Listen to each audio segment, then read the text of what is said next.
جب بھی اللہ نے ہمیں موقع دیا تو انشاءاللہ تعالی وہ جو بھی قانون سازی ہو اس کو ہم واپس کریں گے، اور خاص کر جو صحابی برادری کا اس وقت جو پیکا کے حوالے سے احتجاج ہے، ہم بھرپور ساتھ ہیں اور پوری طرح آپ کے ساتھ دیں گے انشاءاللہ۔ اسد کیسر صاحب، آپ نے قانون سازی کی واپس لینے کے حوالے سے بات کی، تو خیبر پختونخوا کی جو صوبائی حکومت تھی 2019 میں پی ٹی آئی کی، انہوں نے ایک قانون کو جو ہے وہ پورے صوبے میں اس کو توسیع دی تھی، action and aid and civil power of regulation sir. اس قانون کے تحت جو ہے وہ کسی بھی شہری کو سیکورٹی فورسز اٹھا رہے ہیں، مطلب بغیر کسی سرچ وارنٹ کے، تو اس قانون کو جو ہے پشاور ہائی کورٹ نے قلعدم قرار دیا تھا، اور پھر صوبائی حکومت، آپ ہی کی صوبائی حکومت جو ہے ان کے خلاف اپیل دائر کی تھی پشاور ہائی کورٹ کے فیصلے کے خلاف۔ وہ اپیل اب بھی جو ہے وہ سپریم کورٹ میں پینڈنگ ہے، اور یہ قانون جو ہے، یہ جو فیصلہ پشاور ہائی کورٹ نے کیا تھا اس کو معطل کیا ہے، تو اب تک وہ قانون برقرار ہے اس صوبے میں، اور اس قانون کے تحت آپ ہی لوگوں کو بھی جو ہے وہ اٹھا رہے ہیں 9 مئی کے بعد۔ تو کیا آپ جو ہے نا وہ اس اپیل کو واپس لیں گے اور اس قانون کو جو ہے نا وہ قلعدم مطلب دیکھیں، میں چیف منسٹر صاحب سے صوبائی حکومت سے اس پہ بات کروں گا۔ بالکل قانون جب غلط ہوتا ہے تو غلط ہوتا ہے، اور میں سمجھتا ہوں کہ کوئی قانون سازی جو بیسک ہیومن رائٹس کو وائلیٹ کرتی ہے اس کو نہیں ہونا چاہیے۔ ہم نے بہت سیکھنا پڑا۔ یعنی میں ابھی جو محسوس کروں، جب میں جیل میں تھا تو مجھے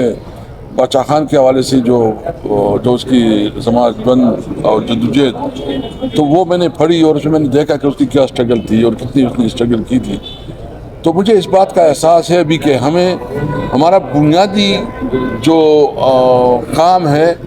کہ ہم اس ملک میں آئین اور قانون کی حکمداری جو ہے نا وہ قائم کریں۔ جب تک کسی ملک میں آئین اور قانون جو ہے نا وہ اس کی عملداری نہ ہو، اس کی حکمداری نہ ہو، تو وہ ملک نہیں چل سکتا۔ اس لیے ہم اس وقت جو جدوجہد کر رہے ہیں، انشاءاللہ ہم نے ڈیسائیڈ کیا ہے کہ 26-27 اور 27 2 دن ہم جو ہے نا جتنی اپوزیشن پارٹیز ہیں، یا سول سوسائٹی ہے، یا ریٹائر جنرل ہیں، یا ریٹائر ججز ہیں، یا جو ہے نا وکلاء کی جو بڑے بڑے نام ہیں، جو بار ایسوسیشن ہے، اس کو اکٹھا کر رہے ہیں، اور ہمیں کوئی بھی ایجنڈا بنا رہے ہیں، اور وہ جو ہے نا ہمارا جو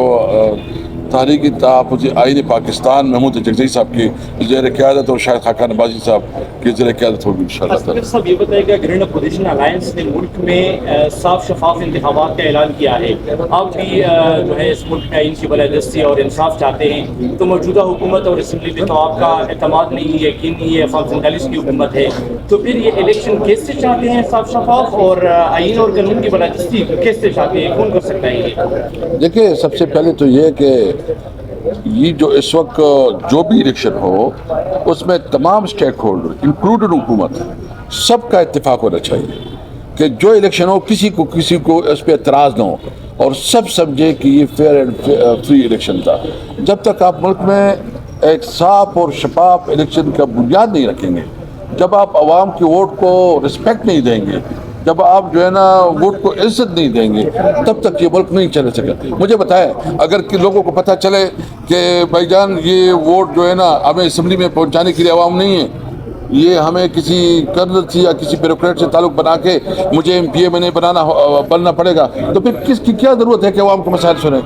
کس کی کیا ضرورت ہے کہ عوام کے ساتھ بیٹھے؟ وہ تو کوئی اور سی۔ اس وقت جو قانون سازی ہو رہی ہے، وہ قانون سازی کسی طور پر عوام کے مفاد میں نہیں ہے، یہ قانون سازی مکمل طور پر عوام کے مفاد کے خلاف ہے، یہ صرف اسٹیٹس کو مزید مضبوط بنا رہی ہے۔ اس لیے ہر شہری کے اوپر یہ حق ہے کہ وہ نکلے اپنے لیے، اپنے حق کے لیے۔ اسد کیسر صاحب یہ بتائیں کہ پیکا ایکٹ کے حوالے سے آپ نے بات کی، آپ لوگ اس کا شکار ہو رہے ہیں، صحافی سے شکار ہو رہے ہیں، لیکن 2013 میں اس سے پہلے جب یہ اس طرح کی قانون سازی ہو رہی تھی، نون لیگ نے پیکا ایکٹ لایا تو آپ لوگ اس کے خلاف تھے، پھر 2018 میں آپ لوگوں نے اس کو مزید توسیع دے دی، آپ لوگوں کے حق میں تھا، اب پھر سے وہ پیکا ایکٹ میں مزید توسیع کر دی، سزائے میں اضافہ کر دیا، اب آپ لوگ پھر سے مخالف ہو گئے۔ دیکھیں، سب سے پہلے ہے کہ ہمارے وقت میں جو آیا تھا اس پہ ڈیلیبریشن ہوئی، صحافی برادری کے ساتھ بیٹھک ہوئی، ان کے ساتھ جو ہے نا ڈسکس کیا گیا، جب ان کے کنسرن تھے تو ہم نے وہ نہیں کیا، ہم نے واپس لے لیا، وہ تو ریکارڈ کا حصہ ہے۔ تھینک یو جی۔ علیکم ناظرین، اس وقت کی جو تازہ ترین صورتحال ہے،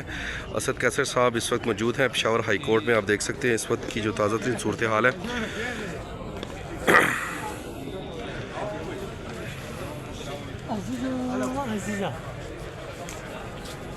وعلیکم السلام.